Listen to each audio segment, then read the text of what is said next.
नमस्कार साथियों, आपका गॉड ऑफ विजडम में आपका हार्दिक स्वागत है। आज हम बताएंगे श्राद्ध कब से प्रारंभ हो रहे हैं और शुभ तिथि कौन सी हैं और कब ख़त्म हो रहे हैं। श्राद्ध चंद्रग्रहण से चालू होकर सूर्य ग्रहण पर जाकर ख़त्म हो रहे हैं। पितृपक्ष में श्राद्ध कर्म करना अत्यंत शुभ माना गया है। मानता है कि ऐसा करने से पितरों की आत्मा को शांति मिलती है। पितृ प्रसन्न होकर अपने वंशजों को सुख समृद्धि आशीर्वाद प्रदान करते हैं।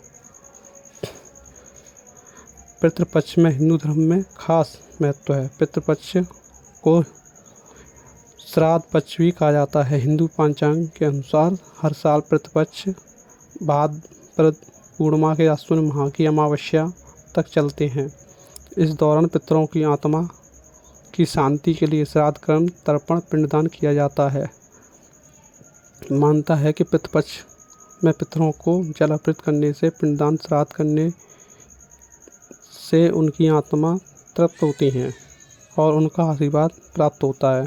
पितरों को श्राद्ध करने के लिए कुछ मुहूर्त अत्यंत उत्तम माने गए हैं। हिंदू धर्म के मान्यताओं के अनुसार पितृधर्म पक्ष में श्राद्ध कभी भी शाम को नहीं करना चाहिए। श्रद्धा करने के सही समय और श्राद्ध तिथियां हम आपको बताते हैं।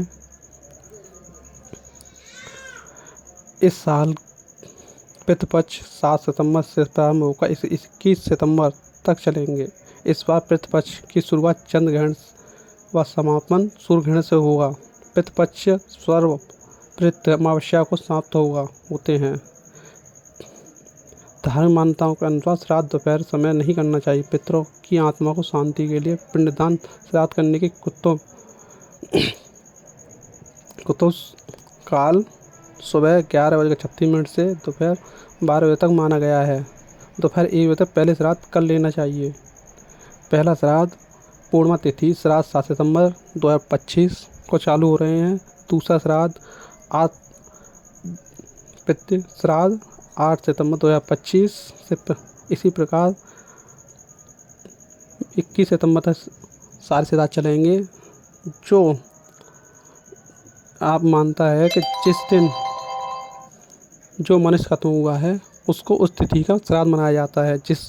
यदि अगर उसके घर वालों और उसको नहीं जानते हैं कि हमारे घर का मनुष्य कब खत्म हुआ है तो उसका श्राद्ध लास्ट वाले दिन समर्पित अमावस्या श्राद्ध 21 सितंबर को कर दिया जाता है। इस उल्लेख में जानकारी कर दिया जाता है। ऐसा माना जाता है कि सबसे पहले श्राद्ध महाबली कर्ण ने किया था। जब कर्ण की मृत्यु हुई, यमराज के पास गए। वहाँ जाकर उनको खाने में सोना चांदी दिया गया। तो कर्ण ने कहा कि महाराज ये मुझे क्या दिया जा रहा है। तो यमराज जी ने कहा कि तुमने जो दान किया है वही तुम्हें दिया जा रहा है, तुमने कभी अन्न दान नहीं किया।